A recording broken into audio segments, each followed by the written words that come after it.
M5 컴페티션 모델입니다. 일반 5 시리즈 모델과 차이점은 그릴에서 볼 수 있는데요. 싱글 프레임으로 처리를 해주면서 하이그로스 블랙으로 포인트를 주니까 확실히 젊으면서도 이 스포티한 맛이 잘 살아나는 것 같습니다. 범퍼 하단부의 디테일도 잘 보시면 조금 더 역동적이고 스포티한 맛을 살리기 위해서 노력을 했는데요. 포인트마다 하이그로스 블랙을 입혀주니까 전체적으로 스포티하면서도 강한 느낌을 아주 잘 표현해 줄 수 있는 것 같습니다. V8 트윈파워 터보 엔진이 장착되어 있습니다. 배기량은 4395cc고요. 최고 출력은 625마력, 토크는 76.5입니다. 8단 자동 미션과 매칭을 이루고 있죠.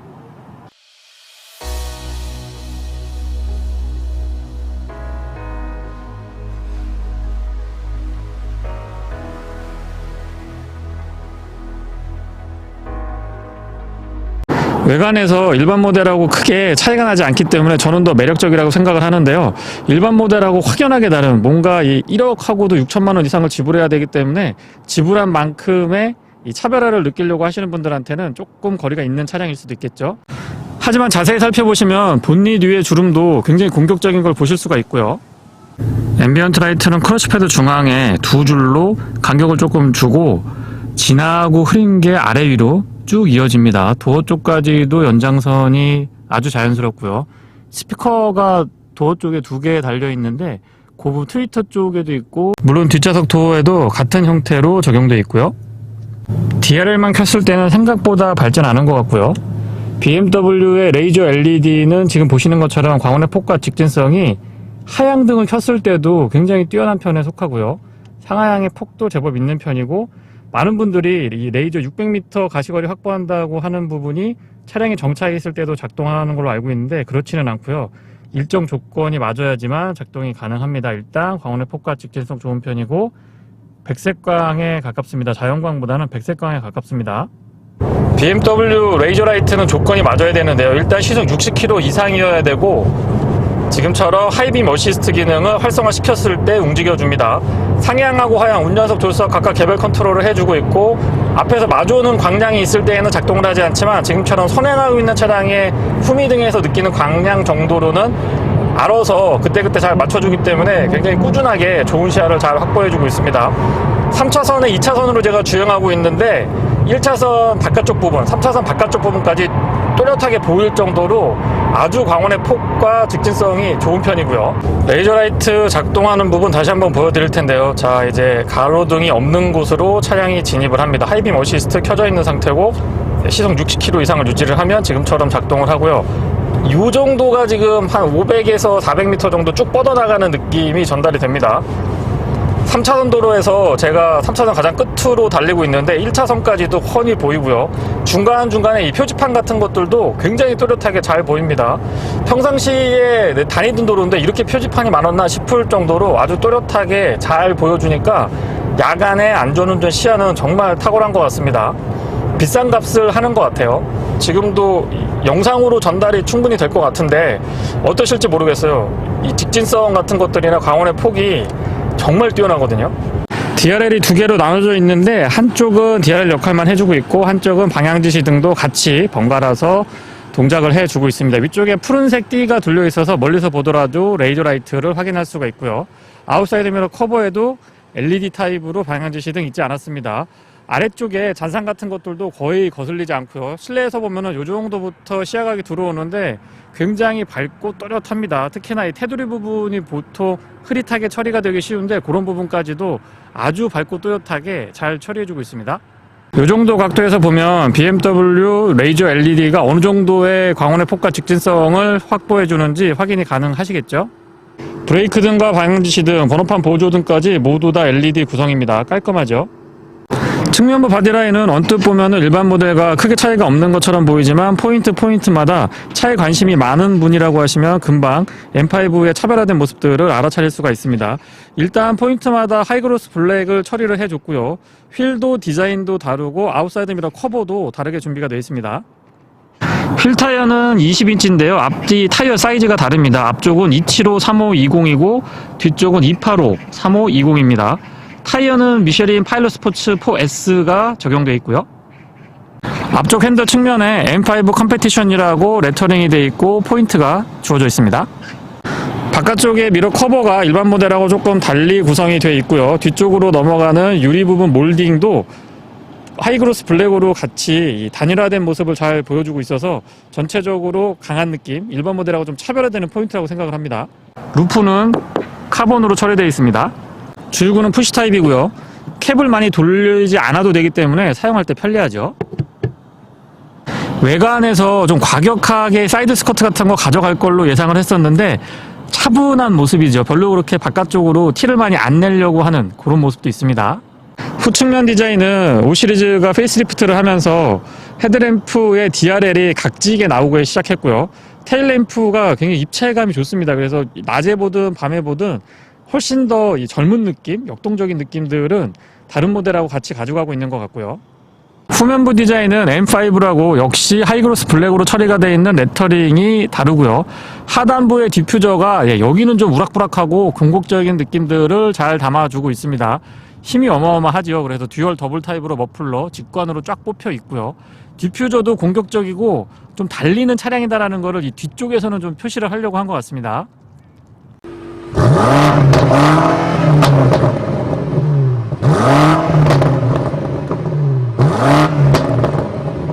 립 스포일러도 역시 하이그로스 블랙이 적용이 되어 있고요. 레터링은 다시 봐도 스포티한 것 같아요. 가운데 버튼을 살짝 눌러주시면 전동 트렁크 작동되고요.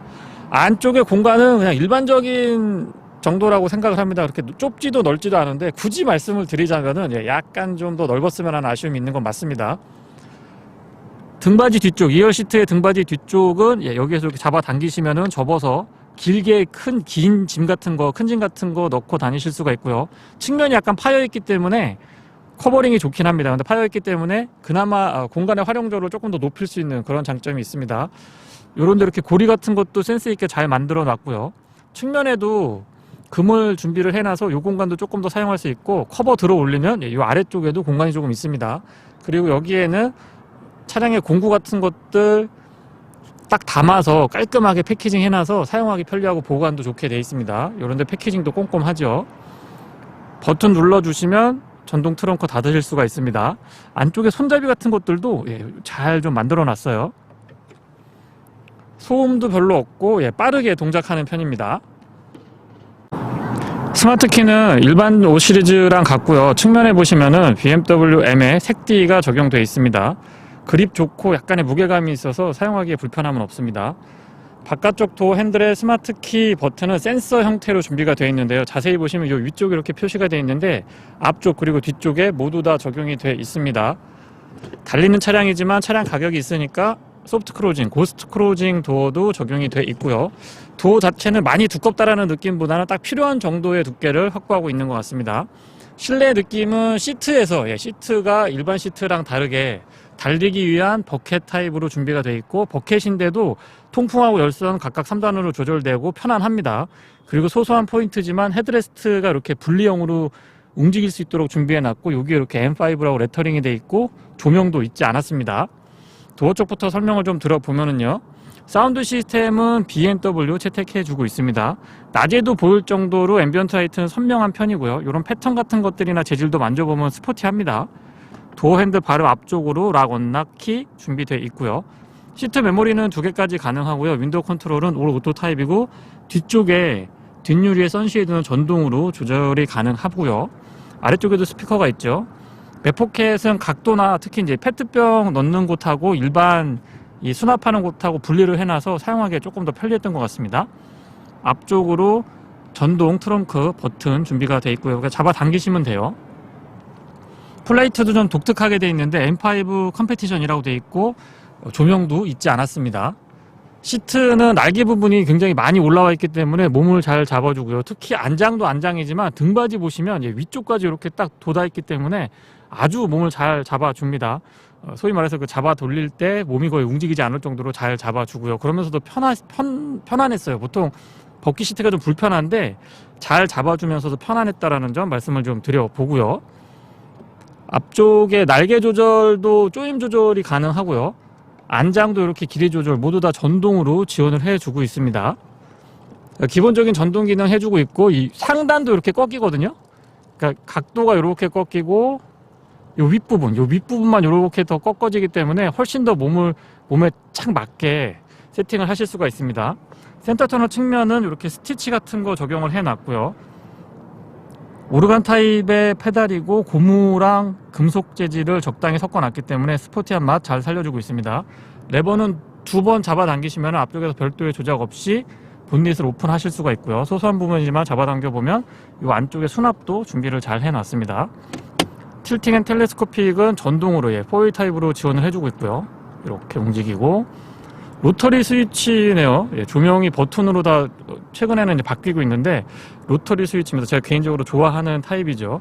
그런데도 보시면 앰비언트 라이트 낮에도 잘 보이기 시작합니다. 크루즈 패드 상단에도 스티치 쭉 연결해놔서 보기에 깔끔하고요. 스티어링은 역시 M 핸들이 딱 적용이 되어 있으니까 차량의 어떤 이미지나 중심을 잘 잡아주는 것 같습니다. 거기에 양쪽으로 빨간색 M 버튼 2개 있는 거 보이시죠?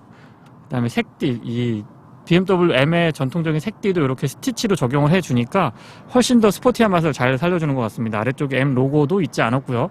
위쪽에 버튼은 스티어링 열선도 가능합니다. 달리는 친구인데 또 편안함까지 꼼꼼하게 잘 챙겨줬고요. 그립은 조금 두툼한 편이라서 남성 운전자분들은 모르겠는데 여성 운전자분들은 다소 부담스러우실 수도 있다는 점도 말씀을 좀 드려볼게요. 시동은 버튼 타입이고요. 붉은색입니다. 이 8기통 시동 걸릴 때의 느낌이 너무 좋은 것 같습니다. 힘이 느껴진다고 표현을 좀 드려볼까요? 다양한 정보들을 효율적으로 볼 수 있도록 준비 잘 해두고 있고요. 안드로이드 오토나 애플 카플레이 연동을 했을 때, 그러니까 안드로이드 오토 제가 사용을 했는데 무선으로 연동이 되고 T맵으로 길 설정을 하면은 클러스터 안쪽에도 표시가 되고 지금 HUD에 보이시죠? HUD에도 연동이 됩니다. HUD는 큼직하고 또렷하면서 다양한 정보들을 효율적으로 잘 보여주고 있었고요. 에어백 부분 가죽으로 마무리한 거는 정말 인정해주고 또 칭찬해주고 싶습니다. 제가 개인적으로 굉장히 좋아하고요. 뒤쪽에 패들 시프트도 큼직하게 잘 자리하고 있고 이런 거를 금속 재질로 가져갔어도 나쁘지 않았을 것 같다는 생각이 듭니다. 스티어링 좌측에는 어댑티브 크루즈 컨트롤에 관련된 기능들 깔끔하게 정돈이 되어 있고요. 우측에는 인포테인먼트 컨트롤 하실 수가 있습니다. BMW 차량들 보시면 이 스틱 스위치가 굉장히 좀 두툼하게 준비가 되어 있는데 이 기계적인 느낌이 들어요. 그러니까 최근에 나온 차량이기도 한데 이게 약간 전통성을 살려주면서 조작할 때 기계를 내가 만지고 있다는 느낌을 조금 더 잘 살려주는 것 같습니다. 큼직한 AVN 덕분에 시야는 시원한 편이고요. 다시 말씀드리지만 안드로이드 오토는 무선으로 연동이 가능합니다. 기본적인 기능들은 사용하기 편리하게 그래픽 같은 것들도 잘 돼 있고요. M 메뉴라고 해서 들어가 보시면은 M1, M2 스위치 어떻게 구성할 건지 다 조절이 가능합니다. 엔진, 변속기, 차체, 스티어링, DSC 어떻게 할 건지, X드라이브, 사륜은 어떤 식으로 설정을 할 건지까지, 사운드 컨트롤, 배기의 사운드 컨트롤까지 다 개별 설정할 수 있도록 되어 있고 그게 2개, M1, M2 이렇게 준비가 되어 있어서 훨씬 더 다양한 조건을 만족시켜 줄 수 있고요. 헤드업 디스플레이나 계기판도 요 M 메뉴에 맞춰서 선택할 수가 있습니다. 기본적인 차량 상태 보시는 기능들이나 아니면 설정하는 부분들은 다른 BMW 차량들과 같은 형태고 이 시리즈 사용해 보셨으면은 편하게 사용하실 수 있을 것 같습니다. 후진했을 때의 카메라는 기본적으로 어라운드 뷰 지원을 해주고 있고요. 가이드라인 같은 것들도 민감하게 잘 반응을 해줍니다. 주차 보조랑 후진 보조 있어서 특히 이제 주차 보조도 주차 보조지만 후진 보조는 좁은 골목길에서 들어갔다가 거꾸로 되짚혀서 나오실 때 참 편안하게 사용할 수 있고요. 저거 사용을 잘 해보시면은 좁은 골목길에서 운전이 좀 서투르신 분들한테도 도움이 많이 될 것 같더라고요. 사용하기 어렵지 않았고요. 아래쪽에 에어벤트 위치나 뭐 동작했을 때 반응 나쁘지 않았고 비상등 스위치는 가운데 운전석 쪽으로 살짝 치우쳐 있습니다. BMW가 전통적으로 이 키들을 작고 길게 이렇게 쭉 펼쳐 놓거든요. 그래서 뭔가 좀 복잡하고 기능이 많은 것처럼 보이게 하는데 이게 언뜻 보면은 사용하기 불편할 것 같은데 금방 적응하실 수가 있습니다. 온도 조절 이렇게 해보면 순간적으로 글씨가 커지죠. 커졌다가 놓으면 작아지는, 이것도 센스 좋고요. 열선하고 통풍은 각각 3단으로 조절 가능한데 2개가 다 동시에 켜질 수가 있나 봐요. 이렇게 되네요. 차갑고 뜨겁고 뭐 둘 다 될 수 있는 것 같습니다. 지금 보니까 3단까지 하면 조금 시끄러우실 수가 있어요. 온도 조절은 가운데 푸시 버튼 누르면 오토 설정하실 수가 있고 온도는 다이얼로 돌리시면 됩니다. 아래쪽에 스마트폰 무선 충전이 있는데요. 여기 이제 한 가지 아쉬운 점이 USB-A 타입 단자가 여기 있거든요. 근데 여기에 만약에 USB 단자를 사용하게 되면 스마트폰 무선 충전할 때 이게 걸려요. 그래서 그거는 요 뒤쪽으로 좀 빼도 될 것 같은데 추후에 좀 개선되기를 바라봅니다. 컵홀더는 2개 준비가 되어 있고 커버링 깔끔하게 가능하고요. 이런데 패턴 같은 것들도 이쁘고 만졌을 때 느낌도 나쁘지 않은데요. 기어 부분도 M의 터치가 들어가니까 훨씬 더 다이나믹하게 보입니다. 보기에도 그렇고 실제 성능은 뭐 주행하면서 다시 말씀드리겠지만 어마어마합니다. 3단으로 조절 가능하고, 지금 P 버튼은 이 아래쪽에서 누를 수 있도록 이렇게 버튼으로 준비가 되어 있고요. 여기서 위로 올리면 후진, 가운데다 놓으면 중립이 되고, 오른쪽으로 이렇게 치면은 드라이브가 걸리게 그렇게 준비가 되어 있습니다. 금방 적응할 수 있어요. 이건 사용하기 편리하고, 그러니까 무엇보다도 이쁩니다. 손에 잘 들어오는 그립도 그립이지만 이뻐서 더 눈길이 좀 많이 가는 것 같습니다. 옆쪽으로는 M모드 셋업하는 거나 모드 설정하는 것들이 있는데요. 셋업 누르시게 되면은 이것도 이제 개별 설정을 어떻게 할 건지를 묻습니다. 엔진, 차체, 스티어링, 사륜, 엑스드라이브는 어떻게 할 건지를 묻고요. M모드 설정 가능하고, 뒤에 사운드, 배기 사운드 확장할 건지 안 할 건지 선택할 수 있고, 주차 브레이크 준비가 되어 있습니다. 카메라도 설정할 수 있고요. 기어 노브 바로 뒤쪽으로는 전자식 파킹 브레이크 오토 홀드 마련되어 있습니다. 아이드라이브는 세대를 거듭하면 거듭할수록 정말 사용하기 편리하고, 이 조작했을 때 조작감도 참 좋더라고요. 저는 암레스트는 센터 터널에서 길게 쭉 연결되기 때문에 보기에도 자연스럽고 팔 거치했을 때 편했고요. 양문형으로 되어 있습니다. 그리고 안쪽에는 USB-C 타입 단자 준비되어 있고, 조명도 되어 있고, 공간은 조금 더 넓었으면 하는 아쉬움이 있습니다. 끝 마무리 같은 것들은 꼼꼼하고요. 조수 수납 공간은 잡아당기시면 되고, 안에 카펫 같은 걸로 되어 있고, 턱도 잘 만들어 놨는데, 글쎄요, 제가 봤을 때 조금 더 넓고 깊었으면은 다양한 짐을 넣다 뺐다 할 때 편하지 않을까 싶습니다. 선바이저 내려보면 조명은 LED고요. 커버랑 연동이 되어 있어서 커버 이렇게 열면은 조명이 들어올 수 있도록 되어 있습니다. 측면에 이렇게 클립 같은 게 있는데, 여기에 영수증이나 카드 같은 거 보관하시면 편리하고요. SS콜도 지원해주고 있고, 조명은 LED입니다. 개별 각각으로 개별 컨트롤 가능하고, 가운데 누르면 둘 다 들어오고, 뒤쪽에 조명도 LED로 지금 준비가 되어 있는데, 저것까지 한 번에 들어올 수 있도록 되어 있고요. 실내 거울은 테두리 부분이 까맣게 처리가 되어 있거든요. 근데 이렇게 두껍지 않기 때문에 시야는 시원하고 좀 넓어 보이는 편입니다. 뒷좌석입니다. 윈도우는 오토 타입인데요. 이중접합 아니고 일반 유리가 적용이 되어 있고, 끝까지 깔끔하게 내려갑니다. 선쉐이드는 여기에도 있고, 이 측면 작은 창에도 닫을 수 있도록 센스 있게 BMW가 준비 잘 해놨고요. 내포켓은 앞쪽도 그렇지만 뒤쪽도 사용하기 편리하게 파티션 되어 있고, 깊이나 넓이 같은 것도 좋습니다.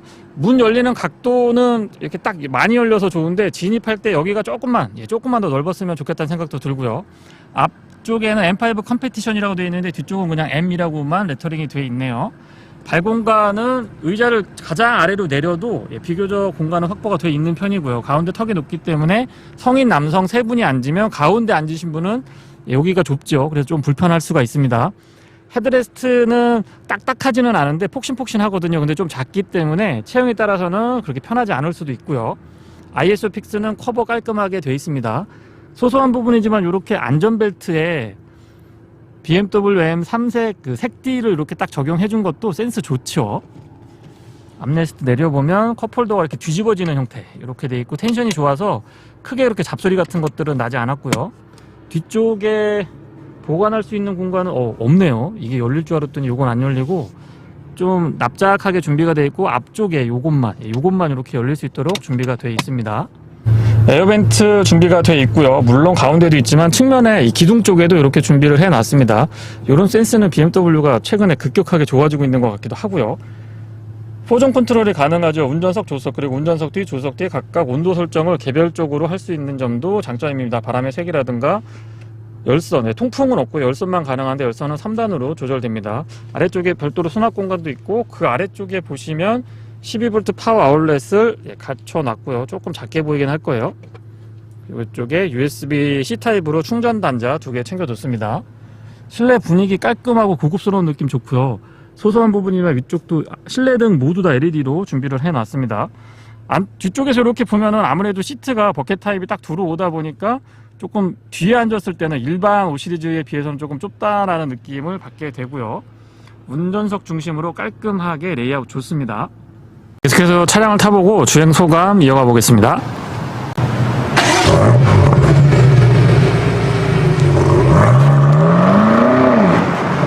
팔기통 4.4L 엔진은 순간적으로 치고 나가는 느낌이 정말 무서울 정도로 잘 치고 나가는데요. 625마력의 토크가 76.5kg/m로 알고 있는데 어떤 상태에서도 시원시원한 달리기가 가장 큰 매력 중에 하나가 아닐까 싶습니다.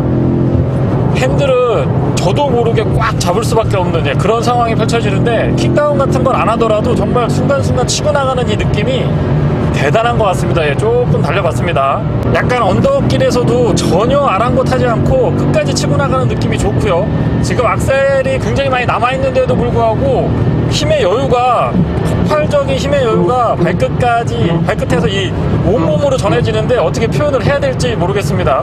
정지 상태에서 100km까지 도달하는 시간은 런치 컨트롤 같은 거 잘 쓰면 3.3초로 알려져 있는데 그런 거 없어도 그냥 일반인이 지려 밟아도 3.6초에서 3.7초 정도는 어렵지 않게 달성을 할 수가 있고요. 제로 200이 10초 초반으로 제가 기억을 하고 있는데 충분히 달릴 수 있을 것 같습니다. M5 컴페티션으로 정속 주행을 한다라는 거는 글쎄요, 굉장한 인내심을 필요로 하는 아주 고난의 길이 아닐까 싶습니다. 제가 말씀드렸던 몇 가지 단점들, 핸들로 진동이 올라온다거나 연비가 조금 그렇게 좋지 않다라는 단점들은 킥다운 그냥 해보면 다 순간적으로 잊게 됩니다. 시속 100km 정도에서 느끼는 안정감은 그 이상으로 꾸준하게 초고속 주행에 도달하더라도 꾸준하게 유지가 되는데요. 단지 바람소리 정도만 커질 뿐이지 차체에서 느껴지는 어떤 불안감이나 이런 부분들은 전혀 변동이 없다라고 감히 좀 말씀을 드려보고 싶습니다. 어떻게 이렇게 차가 만들어질 수 있는지 참 이해가 안 갈 정도로 정말 어마어마한 것 같습니다. 차라는 게 잘 쓰고 잘 달리는 거는 기본이라고 생각이 되지만 글쎄 어떻게 잘 쓰고 어떻게 달리느냐에 따라서는 그 차이는 굉장히 클 거라고 생각을 합니다. 누군가 저한테 가장 잘 달리고 가장 잘 서는 차가 어떤 차냐라고 물어본다면 저는 주저없이 M5 컴페티션을 세 손가락 안에는 꼽을 것 같습니다. 정말 순간적으로 이 킥다운 했을 때의 나가는 느낌은 무서울 정도로 치고 나가는데요. 정말 대단합니다.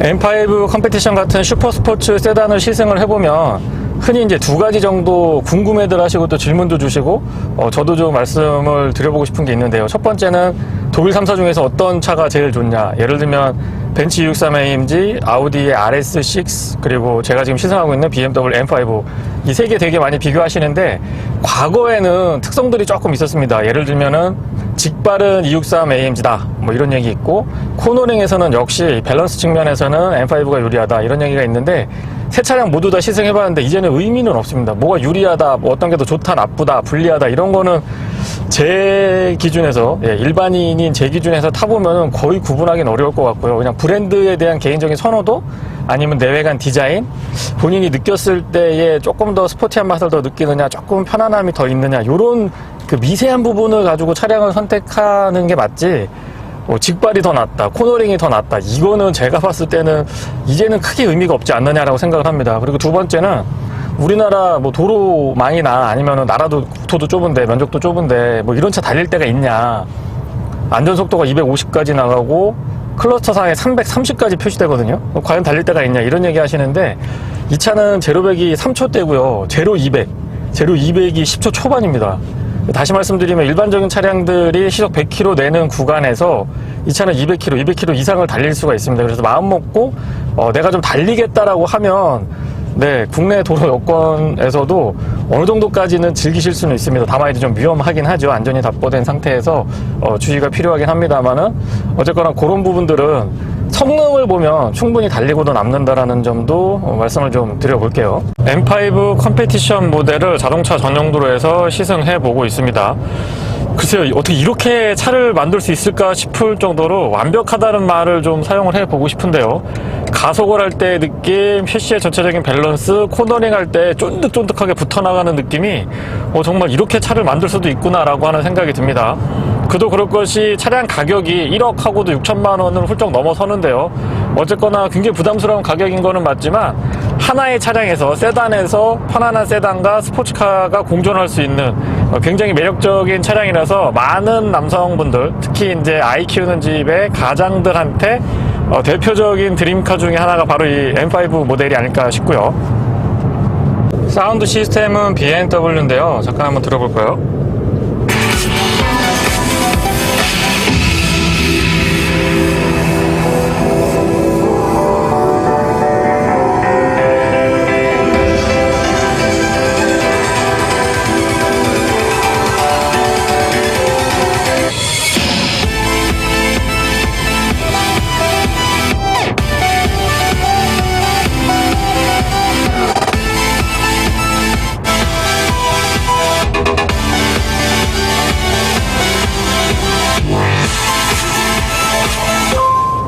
어떤 형태에서도 또렷하게 음원을 잘 재생해 주는 것 같고요. 특히나 고음대에서 찰랑찰랑 쳐주는 맛이 아주 좋은 것 같습니다. 중음과 저음도 탄탄하게 잘 받쳐주는 편이고요. 스튜디오 연주의 무대 위 영화관, 라운지, 서라운드 강도 조절까지 운전자의 이 니즈에 따라서 아주 미세한 조정까지 가능하기 때문에 그 만족도가 대단히 높은 편이죠. 단점부터 말씀드려보면 딱 두 가지가 아쉽습니다. 첫 번째는 연비 부분, 뭐 어느 정도 감안을 하고 타셔야 되긴 합니다만은 그래도 또 사람이 그렇지 않잖아요. 공연비가 7.6km인데 시승하는 동안 평균 연비는 6.3km 정도 기록을 해줬고요. 고속도로에서 에코모드 놓고 정말 신경을 많이 썼을 때는 9.8까지 나오기는 했습니다만 일반적인 주행 조건이라고 하면은 6.5에서 7.5 정도 보시는 게 맞는 것 같고요. 고속도로든 국도든 도심이든 일단 밟는다고 생각하시면은 2km에서 3km, 3km 왔다 갔다 하는 정도의 연비가 실제 연비에 가장 가깝다고 생각을 합니다. 그리고 또 한 가지는 핸들로 이 진동, 잔진동 같은 것들이 올라오는데요. 물론 너무 민감하게 세팅을 해서 그런 게 아닌가 싶은 생각이 들기도 하는데 어쨌거나 드림카고 슈퍼카 대열에 들어갈 수 있는 친구인데 달리기 성능이 출중한 건 맞습니다. 그 다음에 서스펜션 세팅 같은 경우도 바로 서킷을 달려도 뭐 아쉬운 게 없을 정도로 정말 뛰어난데요. 딱 한 가지 아쉬운 점이 있다면 일반인 기준에서 보면 이 스티어링의 잔진동 같은 것들은 개선의 여지가 있지 않는가. 그래서 두 가지 정도 단점으로 좀 지적을 드려보겠습니다. 그리고 이 부분은 이걸 단점으로 얘기해야 되나 어떻게 해야 되나 고민이 되는 부분인데 차가 의외로 되게 조용해요.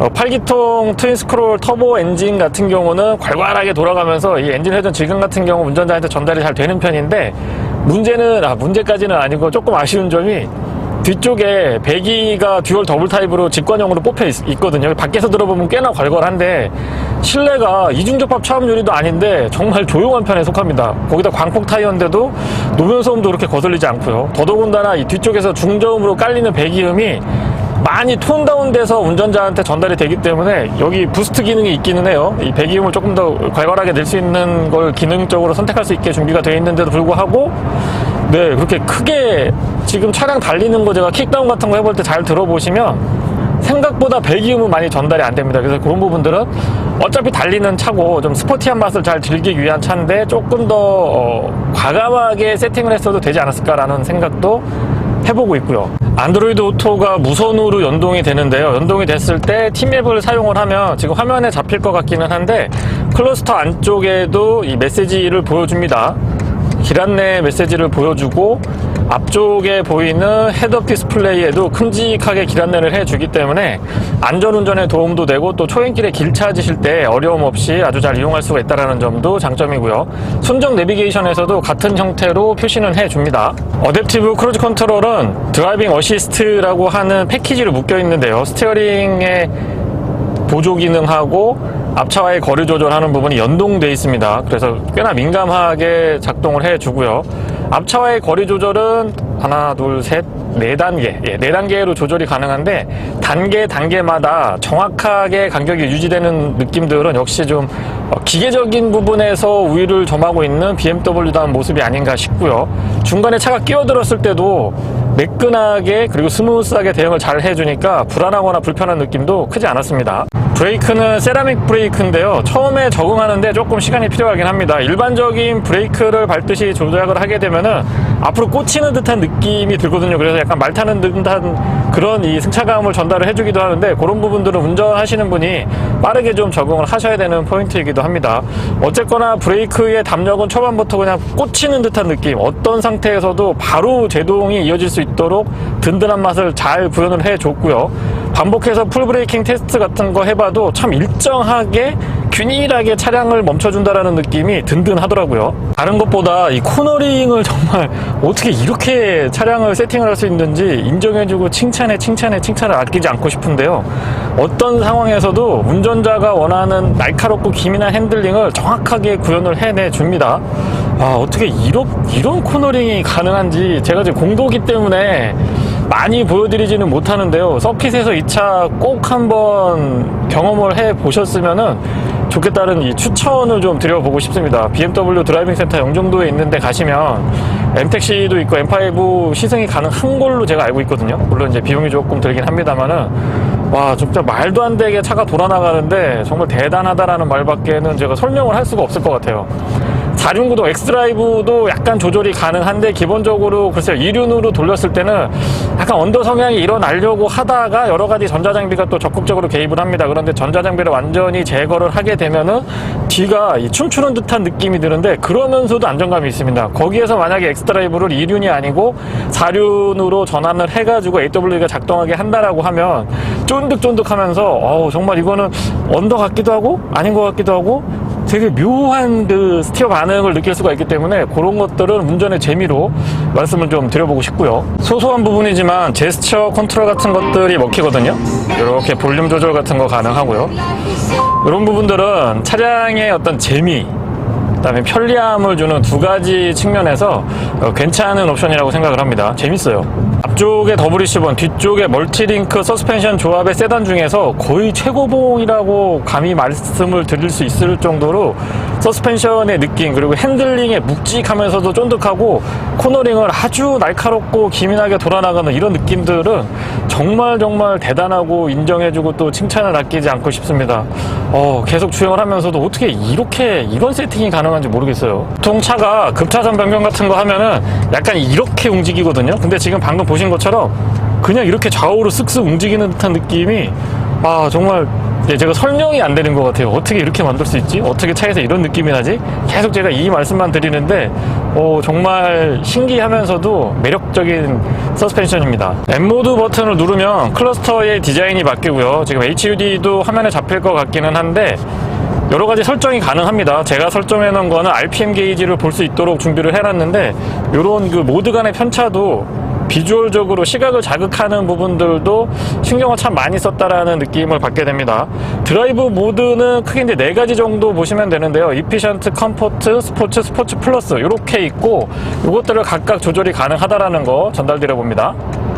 드라이브 모드는 4가지 정도 보시면 되는데요. 이피션트, 스포츠, 컴포트, 스포츠 플러스 이렇게 해서 4가지가 준비가 되어 있는데, 엔진, 차체, 스티어링, 그리고 X드라이브 4륜까지도 조절이 가능하고요.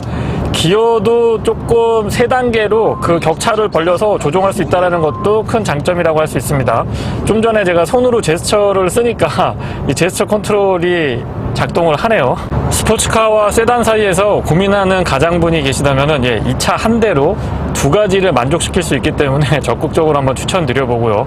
차량 가격이 1억 6천만 원을 넘어서지만 프로모션이 여러 가지가 있기 때문에 제가 알고 있기로는 1억 4천만 원 후반대에서 1억 5천만 원 초반대에 구입이 가능한 걸로 알고 있습니다. 도심에서 도로가 지금 유럽에 있는 도로처럼 이 블록으로 처리가 되어 있습니다. 아스팔트로 포장이 되어 있지 않은데, 요런 데 갈 때 잔진동 같은 것들이 올라오는데 이제 시트에서는 잘 받아줍니다. 그런데 이 스티어링 휠, 핸들로 잔진동 같은 것들이 올라오는데, 요거는 연비하고 이 핸들에 잔진동 올라오는 거, 요 2가지는 제가 단점으로 좀 말씀을 드려보겠습니다. 너무 많이 올라오는 것 같아요.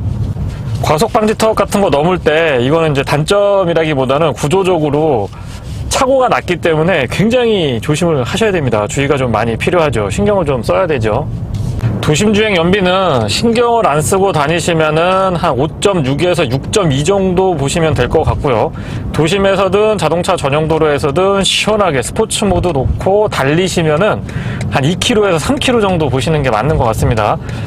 M5 차량을 선택하시는 분들은 연비 부분은 어느 정도 좀 양보를 하고 내려놓고 차량을 선택하셔야 되지 않을까 싶은 생각이 들고요. 네, 이상 BMW M5 컴페티션 모델의 시승기를 마치겠습니다. 고맙습니다.